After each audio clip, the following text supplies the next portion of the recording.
Hey everyone, I'm out in the garden right now and I wanted to show you real quick. I found some of my girls here on my Bok Choy. So, I know I've shown this a couple times in some past videos. This is Bok Choy that has gone to seed, unfortunately. So, typically it's these bunches of green leafy Chinese cabbage, but when it gets too warm or it gets too old, it will send up this central stalk you see here. So it's really hard, solid flowering stalk that goes all the way up. And at the end, this is what the Bok Choy seed will look like, or flower will look like, and then it'll go to seed. But it's a shame that it goes to seed. However, I usually leave them for a little while, especially in the winter, because I've come to find that my bees really love this beautiful little pop of color and flower in the middle of winter. Right now, you can see it's pretty much dead. There's not much growing outside right now. We are in the dead of winter, believe it or not. It's like 60 degrees out right now, but it's supposed to be winter. I don't think winter's gotten the memo, but anyway, there's very little for the bees to forage right now, so this is a special treat for them. And I'm not doing anything with it. It wouldn't do me any good just to pull it out. I'm not going to eat it because it's super bitter. So why wouldn't I just leave it here and let it flower and be a pretty little pop of yellow color in the garden and a food source for the bees. I've had 4 or 5 at one point at a time on here, and all of these little flower buds will open to be this beautiful yellow flower. And my girls are just going back and forth, absolutely loving this treat. So I just wanted to share that with you guys. Ideally, it would be not flowering. Ideally, it would just be these stalks of leafy green, and I would just come here and chop it off at the bottom and take it in for some stir fry. But it has gone to seed, or bolted is what it's called. It's bolted, and that means it's going to flower, and then eventually these flowers will dry up and become seeds. So, I got one that's trying to land right now, and I was holding the flower. So I open up this, I take off the tool because it is flowering now. If it was not flowering, I would leave the tool over it like this. There's nothing in this bed at the moment. The wind knocked it off. In this bed, there's nothing flowering at the moment, so I can totally cover it up and not have to worry about blocking out any pollinators, because they don't need to get in here. But since, this is flowering, obviously I take this off temporarily for the time being so that my bees can get to it. Oh, there's one right there. Tell you what, being out in the garden is such a stress relief for me. Like, this bee is probably, she's gonna land on my face now.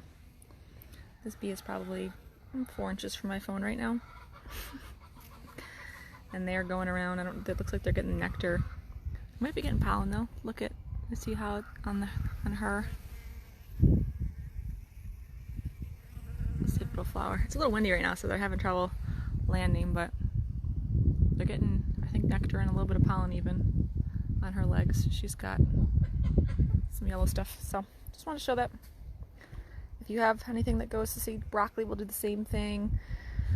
Lettuce, believe it or not, will do the same exact thing. It'll send up a stalk for some flowers. If you have any vegetables that go to seed and you're not using the space, consider letting it flower for the bees, because they love this special little treat in the winter. Alright, well, right now I'm going to go ahead and I'm doing some weeding. I have a head of cauliflower here, that my first and only head of cauliflower, guys. I've never been able to grow cauliflower. Looks like growing it in the fall and winter is the trick. That's probably ready to pick. I'll let my kids do this one because this one's really fun to harvest. I'll let them come out and do this one. But so far I have some parsnips growing. Got some more tot soy over here. Napa cabbage. Need to harvest that cauliflower, but this broccoli rabe is going nuts. Tons of little side sprouts. My peas are taking over, but right now I'm going to be harvesting a head of Napa cabbage. What you want to do is you want to cut it off the base here. I'll set on my phone here if you can see.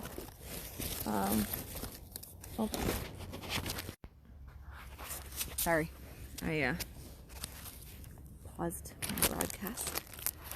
But what I'm going to do here to harvest is there's a nub that's growing.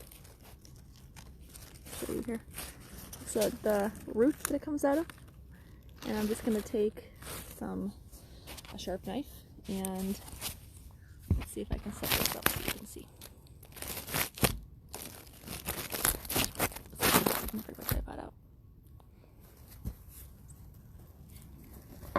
Oh, we can't see that. Maybe we can. You see that? I hate camera. Alright, I think you guys can see, right? What I'm going to do is where it grows out of the base here, I'm just going to cut the stalk off with a sharp knife. Sharp knife.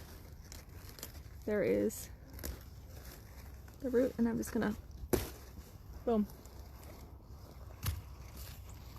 Got my phone now. There we go. I just took a sharp knife, cut off the root. Now these two will have a little bit more space to grow. These Napa cabbage. And there you go. I have a really amazing, solid head of Napa cabbage. Organic, of course, for stir fry. I put some of this in my corned beef. My corned beef sauteed a little bit the other night. It was great. I put it in stir fries.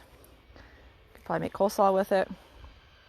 And it's totally edible. So, made some space there. Again, right there is where I cut the nub off, but now I've made some room here for these two guys to spread out. Tatsoi, still doing great. If you don't have tatsoi in your garden, you're missing out, I promise you. Alright, well, I just wanted to show you a little bit what's going on in the garden right now. I have my bees that are continuously coming back to this Bok Choy. I will see you guys later.